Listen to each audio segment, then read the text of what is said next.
Là, pour avoir une bonne industrie musicale, il faut l'implication des pouvoirs publics de l'État.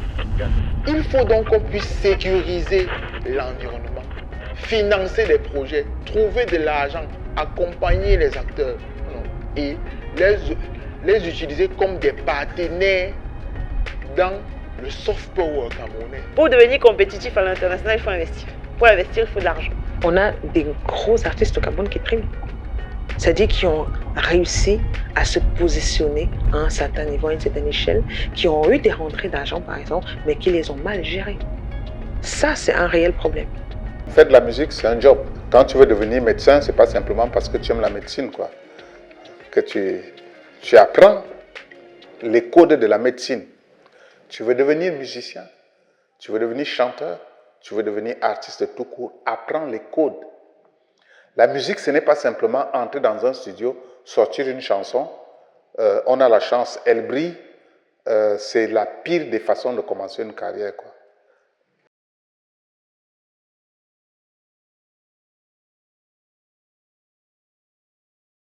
On a eu un camarade dont le papa était rentré d'un des voyages avec lui, avec une cassette VHS dans laquelle il y avait plusieurs vidéoclips de l'époque, vidéoclips américains. Et quand les parents n'étaient pas là dans la matinée, il met la cassette et ça crée un déclic. Dans cette cassette, il y avait des groupes comme Run DMC, il y avait Zulu Nation, il y avait plusieurs groupes américains en tout cas. Et quand on a regardé cette cassette-là, c'était directement un coup de foudre. Je dis souvent aux gens que le hip-hop est entré dans nos vies par la maison des riches. Et que quand on a le premier contact, c'était un contact dans un environnement qui était propre. Beaucoup de gens ont découvert le hip-hop par ces enfants qui avaient accès à l'information, qui avaient l'antenne parabolique, qui avaient le lecteur VHS chez eux pour regarder les cassettes vidéo. Et c'est par ça que nous, on a eu notre premier contact avec le hip-hop. Ces enfants-là qui se rencontrent dans les grands lycées et collèges de la capitale se retrouvent parfois en boîte de nuit à faire des battles de danse et de rap avec les Yaoundé City Breakers qui étaient en compétition internationale avec des danseurs venus d'autres pays comme Dakar, la Côte d'Ivoire, etc. Et parmi ces danseurs, on a un fameux Crotal. Depuis 1993, on a des amis à nous qui commencent à organiser eux-mêmes les premières matinées de jeunes. Je pense à Steve Barres, donc le Safari. Du coup, le même virus des matinées de jeunes prend le Kilimanjaro Night Club à 400 mètres de là. Et puis, tu as des matinées de jeunes qui commencent à apparaître dans tout Yaoundé. Rap faisant, hip-hop aidant, les seuls shows qu'il y avait dans ces matinées, c'était des shows de rappeurs camerounais qu'on ne connaissait pas nécessairement, qu'on ne connaissait pas du tout. Fin années 90, donc c'est-à-dire que 1997-98, le rap, qui est rime anticonformiste positive, devient très vindicatif. Et donc, beaucoup ont une plume très incisive et sont beaucoup plus revendicateurs. C'est-à-dire qu'ils deviennent comme ceux-là qui portent les mots de la société. Les tests conscients sont arrivés aussi directement parce que on est issu de la génération qui a eu une rupture culturelle. J'explique par rupture culturelle ici le fait que c'est net au moment où il y a eu la dévaluation, c'est-à-dire des musiciens camerounais qui étaient dans le Makossa, dans le Bikoutsi, dans d'autres courants musicaux, ils sont expatriés dû au fait qu'il n'y avait plus d'argent qui circulait dans le secteur culturel. Les cabarets fermaient, les musiciens n'avaient plus de tournée, il n'y avait plus rien. Donc le rap devient très violent pour le pouvoir en place. Et 98, le rap est interdit de radio. Et par la suite, ce qui était pris pour un phénomène de mode, tu sais, au bout de 20 ans, c'est plus un phénomène de mode. Là, vous pouvez vous raconter ce que vous voulez pour vous mentir à vous-même, mais c'est plus un phénomène de mode, c'est un truc qui est là. Et vous pouvez encore vous moquer de ça quand on est sur des phases B, des trucs comme ça. Mais quand vous commencez à voir des spectacles entiers où toutes les musiques sont faites par des gars du pays, pour les gars du pays, ça commence à changer. Après, on avait un problème, on est Camerounais, langue nationale français-anglais. Les MC ici se comparaient directement à la crème des crèmes de ce qui se faisait en France ou aux États-Unis. C'est pas de la rigolade. Je connais beaucoup d'MC américains qui n'arrivent pas à la cheville de gars qu'on côtoyait ici entre 89 et 2000. J'en connais plein. Si je parle de gars comme Stanley, The Cutler, je parle des gars comme Tony, je parle des gars comme Suleiman qui était dans le Pressure Park au Canada avec Akon. Je parle de ces gars-là. Je connais beaucoup de gars mainstream là qui leur arrivent pas à la cheville. Ils peuvent pas. C'est le rap en anglais là, ils peuvent pas. Nous tous on rappe en anglais d'ailleurs. En 98, lorsque le hip-hop est interdit de radio, les DJ Bilic, par exemple, leur groupe, c'est la première fois que un groupe de rap camerounais est invité dans un festival à Marseille, par exemple. Donc, en même temps qu'il y a des conflits avec les médias qui trouvent le rap musique de voyous, musique vindicative, musique violente, elle commence à s'exporter en tant que genre à l'oral. Et donc, il y a aussi une transformation, une mutation profonde dans la réflexion, dans la créativité, dans la manière de créer cette musique-là. Sorti de tout ça, il se pose un problème sur notre identité. On dit, bon, ok, l'avantage qu'on a, c'est qu'on a près de 280 ethnies, dont on a près de 280 façons de créer des philharmonies. Nous avons un background musical local. Nous avons un argot local. Nous avons au moins 4 types de pidgins différents. Pourquoi est-ce que tu veux que je me fasse chier à écouter 50 Cent qui est en train de parler d'une histoire d'anniversaire et de fête, alors que je peux dire la même chose dans mon argot? Le premier vrai groupe que j'ai écouté qui avait quelque chose de très, très authentique lié à notre environnement, c'était Négrissime. 1999, avec l'album Appelle ta grand-mère, où les gars sont sur une autre planète. Leur rap est 100% Cameroun, 100% Yaoundé. Non, ce sont les gars qui se blanchent. Mais attends, tu veux dire, les filles qui nous brochent? 3 quarts démon, 1 quart ange, les goguettes des rangs. Au début j'étais chaud, j'étais son chocolat au lait, elle mon chouchou. Juste le temps d'une petite mop, on s'est séché. Fallait être black pour être un rock face au chichi de chacha. Il n'y a rien à dire, toutes les images, les métaphores, la façon d'écrire, les trucs, tu peux pas lutter contre ça. Ça fragmentait tout ce qu'on faisait, quoi. Ils n'avaient pas de complexe. Et je me rappelle à l'époque, nous on se disait, oh, ben ça c'est pas du rap et tout. Mais en fait c'était du rap camerounais. Sur l'album de Racine, on fait une reprise de Attends-moi de Echo Roosevelt. Sauf que tout le monde était dans Attends-moi, tout le monde, hip-hop Cameroun. Ouais, j'aimerais bien reprendre la mélodie du Père Echo puisque... Ouais. C'est bateau, ça. Ou alors on dit liberté, c'est facile, ça. Sauf que nous, on passe à attaquer à...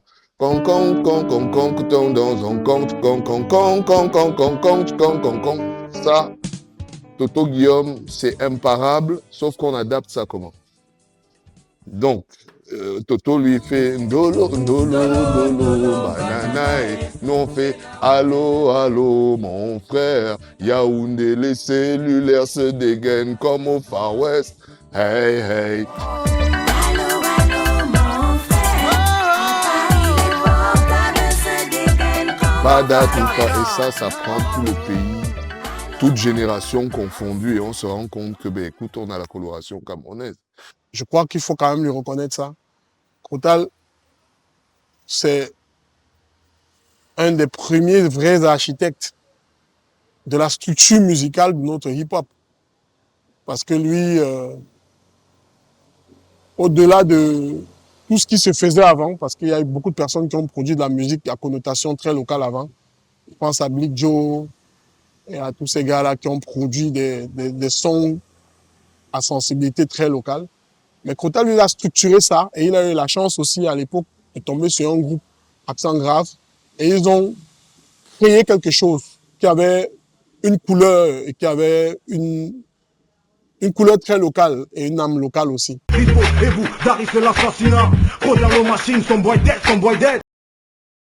On se rapproche du vrai même si les ténèbres envahissent les recoins de ma city. Kill them now, Lord have mercy. Empêche-moi de me retrouver à la merci de toutes ces choses qui nous tiennent. Là, pas du gain, toute cette haine qui sur nos vies ont des tas. Tu vois, il y a ça qu'on fait, ça met tout le monde au plafond. Et puis tu as des titres comme fais quoi, rien ni personne ne pourra changer ça, fais quoi. C'est hip-hop forever, gars, fais quoi. Tu vois, que des expressions comme ça. Du coup, on a un hip-hop camerounais qui a une identité. Logique que derrière, ça génère un engouement global, tout le monde se jette là-dedans.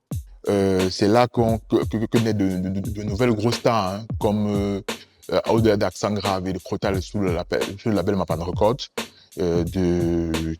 Mapan Records qui, je répète, a été un label important et qui nous laisse un répertoire et un héritage énorme pour le rap camerounais qui a transformé le visage. Donc il y a une profonde mutation dans les années 2000 où on est passé de ces rappeurs-là qui avaient de la peine à entrer en studio et aujourd'hui qui ont pu avoir accès à leur propre label, à leur propre matériel de studio, à leur propre direction artistique. Il y a quelqu'un que j'ai toujours cité qui s'appelle Louis-Marie Tsungui, qui est un basketteur titulaire de l'équipe de France, camerounais, qui a toujours été passionné de musique, qui a participé à des stages d'IMC en France aux côtés de Cut Killer, DJ Abdel et tout ça là, qui à partir de 94 venait prendre nos maquettes, les ramener sur Paris et c'était toujours la même réponse à chaque fois. Ouais, les gars sont hyper talentueux, mais les musiques ne suivent pas, les sons ne sont pas à la page, le mix est mauvais, le mastering est mauvais. Je prends un exemple. Et du coup, je pense que sa plus grosse folie dans toute sa vie, ça a été de mettre toutes ses économies quand il a décidé de rentrer au Cameroun en 97, de mettre toutes ses économies dans une structure qui englobait à la fois un studio hip-hop et un magasin de vente streetwear, tout ce qui était actuel. Et il y a eu une personne qui a beaucoup donné à cette industrie aussi, Tony Nobody, qui lui non seulement a créé son émission, je big up comme ça, Watch Prod, hein, à l'époque avec Alex. Et derrière, il a fait aussi toute une stratégie qui permettait aux musiques, au hip-hop camerounais de se positionner en faisant les awards. Les Mbo Awards, là, c'était quelque chose de très, très premium. Ça a fait qu'au même moment, les artistes qui étaient issus de cette scène-là devenaient nationales. On les écoutait partout. Parce que cette cérémonie était en direct. La plateforme qui passait à la télé une fois par semaine passait leurs vidéos. Les radios prenaient les relais. On avait une industrie qui était en train de se dessiner déjà là. Donc le rap a commencé à s'imposer. Et vu qu'elle était à la limite brimée, elle a appris à se structurer dès les années 2000. À se structurer, et la structuration du milieu hip-hop a transformé le visage entier de la musique camerounaise. Pourquoi? Parce que le système de la façon que beaucoup de labels ont appris à se faire tout seuls. Beaucoup d'émissions spécialisées dans le rap ont commencé à se créer dans les radios. Ensuite, les télés, comme avec Tony Nobody sur Canal 2 International. Après, a suivi Fidjil et son équipe sur Equinox. Il a commencé à avoir des programmes où étaient diffusés les contenus 100% rap. Et on a il y a toute une écurie aussi qui se développait. D'où est sorti Big Busy, Bantou Possi et toute la clique. Fin des années 90, début des années 2000 aussi, qui ont autant marqué l'univers hip-hop camerounais de par leur authenticité et de par leur originalité. On ne peut pas oublier Takena Take de Busy, qui était carrément un son sur lequel tout l'univers hip-hop a grouvé. À partir du moment qu'on a donné une identité locale à ce hip-hop, c'était inévitable. C'est donc cette transformation qui a eu dans les années 2000 a permis de créer un nouveau visage de la musique camerounaise et qui a donné le ton pour ce qu'elle allait devenir le rap camerounais par la suite. Nous aussi, derrière, on a répondu en créant une plateforme qui au départ c'était 4 planches et un tissu derrière. C'était juste un ras-le-bol. On le fait pour nous. Et on l'a fait pour nous. Tous les artistes ont adhéré au mouvement. Et on a fait 1 an, 2 ans, et parle comme ça du Douala hip-hop.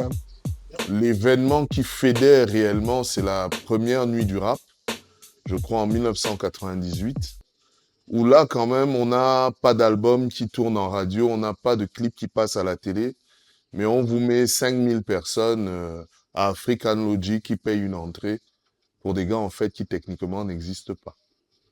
Et là, ouais, tu secoues la tête, mais en réalité, si à l'époque, des gars qui n'avaient pas d'album sur le marché te mettaient 5000 personnes dans des endroits où les entrées étaient payantes, explique-moi pourquoi en 2025, plus personne n'est capable de faire ça. Délire de Air Max au bas de l'immeuble Shell. Comment faire un disque de platine au pays du cacao, où les femmes sont chaudes comme Yaoundé la nuit. S'il te plaît, passe-moi un peu de weed et que je me sente pousser les ailes dansant sur un air de Catino. Oui, l'expression musique urbaine, j'ai l'impression que les jeunes l'utilisent aujourd'hui pour identifier leur courant musical, quoi.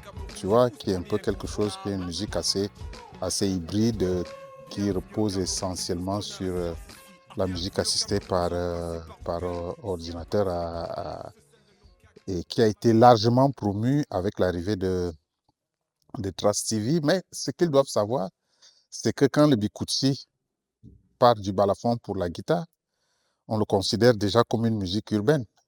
Là, on est quasiment au début des années 70 quand M. Martin le fait.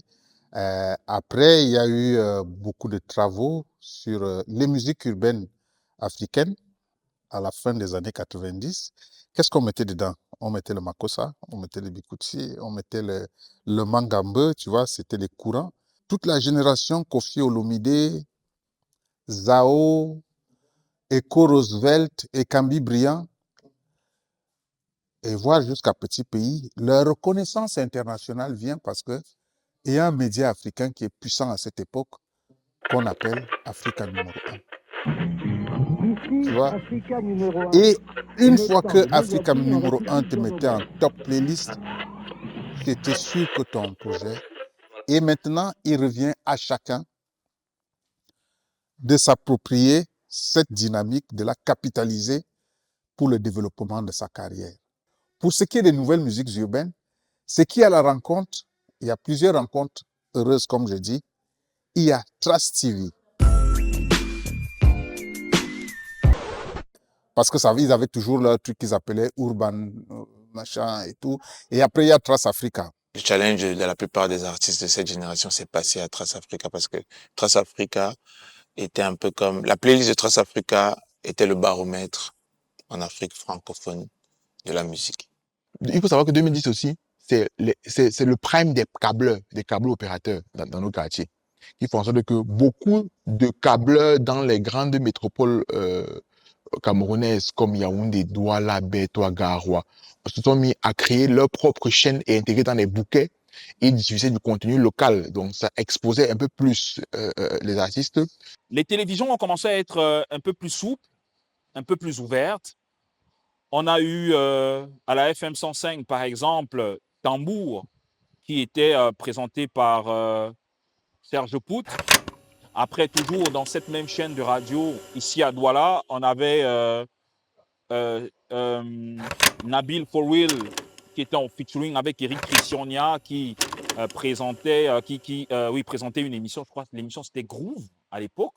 La musique urbaine est dans une phase de renouvellement, notamment renouvellement en termes d'image. Et à ce moment-là, Xmalea, et je vais citer même encore un autre qu'on a tendance à oublier, Numérica, qui était exactement dans la même dynamique que le Xmalea. Donc vraiment, travail d'image, beau clip, et mise en avant sur Trace, qui venait justement d'être lancé à ce moment-là. Je vois elle veut danser, se fait mousser comme elle a jamais fait. Tu sais ce qui fait bouger, je sais que ça lui plaît. Est-ce que c'est ma voix? Et il y avait très peu d'artistes qui étaient sur Trace. Pourquoi? Parce que justement, il y avait ce tri en termes de qualité. Et le tri en termes de qualité dépendait des budgets des artistes. Donc quand on te voyait sur Trace, on te voyait avec un clip de NS Picture, on savait qu'il y avait un gros producteur derrière toi. Et donc, il y avait très peu de concurrence sur Trace à cette période-là. Donc, c'était très, entre guillemets, facile d'être vu si tu avais justement cette qualité de branding-là. Après, on a eu une certaine tendance, parce que quand Don Foquat sort, Jovi, il sort avec Don Foquat qui après il va enchaîner avec son album HIV, et après, ça va propulser un mouvement. Parce qu'après, on a un père de Stanley qui véritablement est devenu un classique, qui va sortir lui aussi, et qui va impulser un certain nombre de choses. Un père a été un point focal. Parce que Stanley Eno, il a été comme une référence pour montrer que hey, on peut être artiste camerounais et être une superstar. Une superstar et exploser à un certain niveau. Donc du coup, ça a créé d'autres, ça a bousculé d'autres égos. On a dit, hey, on peut faire quelque chose. Toute la clique, Salaciel, Stéléo, et les rappeurs même derrière, les rappeuses, Askia, des bons chanteurs comme Magasco et autres, sont sortis de là parce qu'à l'époque, il y avait aussi un pont. Il s'appelait Junia. Junia était déjà du côté francophone, mais travaillait avec eux aussi du côté anglophone. Et comme on avait créé une plateforme, il les a linkés directement à ici. Je me rappelle à l'époque, Jules faisait le tour de cette région-là pour prendre les chansons des gars pour venir donner dans les médias à Douala.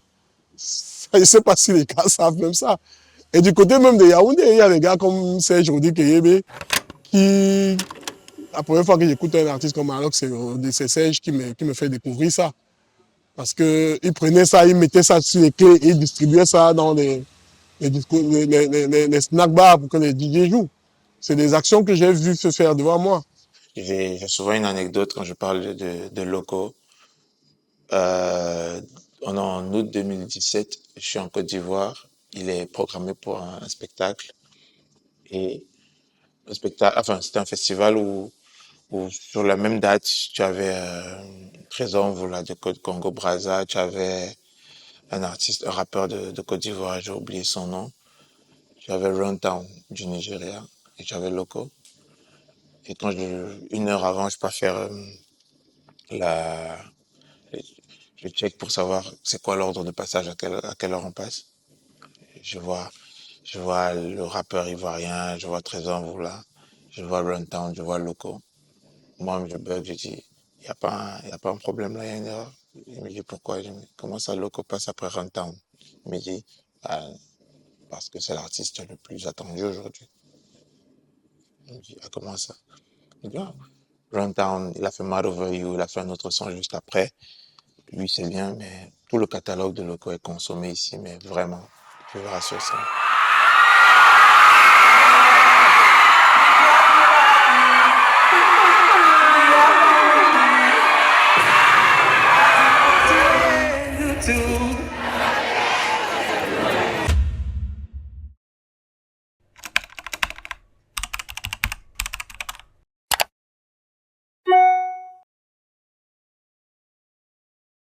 Ensuite, il y a eu les réseaux sociaux. On avait la montée en puissance de Jowanda Magazine, qui était vraiment un magazine très axé diaspora. Donc, c'est vrai que du coup, le web, et en l'occurrence, Jowanda a été vraiment une plateforme pertinente pour cette jeunesse qui avait envie de montrer ce qu'elle faisait, en fait. Je me rappelle, pour anecdote, on est les premiers à avoir diffusé le clip Chocolat à l'époque de X Malaya. C'est Pete Bacardi qui me donne le clip à l'époque. On avait une exclusivité. Ce qui fait même pendant longtemps, même certaines jeunes chaînes de télé, très pro-jeunes, diffusaient avec le logo de Jowanda sur le clip. Et du coup, c'est vrai que ça fait que, à un moment donné, même le web est devenu une source d'information, une source de contenu, même pour les chaînes télé, du coup. Les réseaux sociaux ont permis à ces artistes-là qui proposaient des choses un peu différentes de se positionner. Et donc, progressivement, ils ont créé une espèce de communauté et il s'est créé une hype autour de ça. 2016, par exemple, c'est la première fois qu'on teste ce qu'on appelle challenge, qui a pignon sur rue aujourd'hui. Et je dis toujours aussi, un titre comme Supporter de Loco avait été fait aujourd'hui avec la facilité, l'ergonomie que donne TikTok pour reproduire, on aurait tellement plus parce que Loco et moi, par exemple, on se retrouve dans la chambre, on dit ah, on peut faire notre chorégraphie aussi, tac, tac, tac. On met sur Instagram et les gens commencent à reproduire.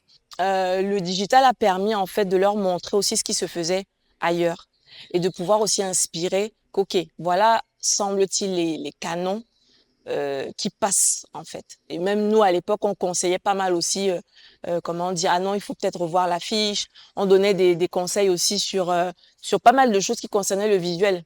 Donc du coup, ça fait que le web a été vraiment un catalyseur de cette génération des années 2010.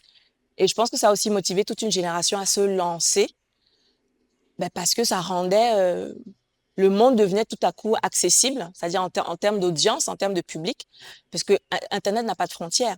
Donc forcément, quand quelqu'un se dit « tiens, on a vu mon clip en Angleterre, en France, aux États-Unis », tout de suite, c'est très séduisant aussi pour cette génération-là également. Mais derrière, il y a eu toute une génération aussi de personnes qui ont travaillé derrière ces artistes-là. Parce que souvent, on parle des artistes hip-hop urbains et tout ça là, sans parler des managers, des producteurs de sons, des danseurs, des créateurs de mode, des faiseurs de vidéoclips. Parce que derrière, il y a NS Pictures, il y a February 16. Aujourd'hui, il y a Dr. Ken, il y a les Ada, il y a tous ces gars-là qui ont sublimé ce travail-là que les gars faisaient dans des studios.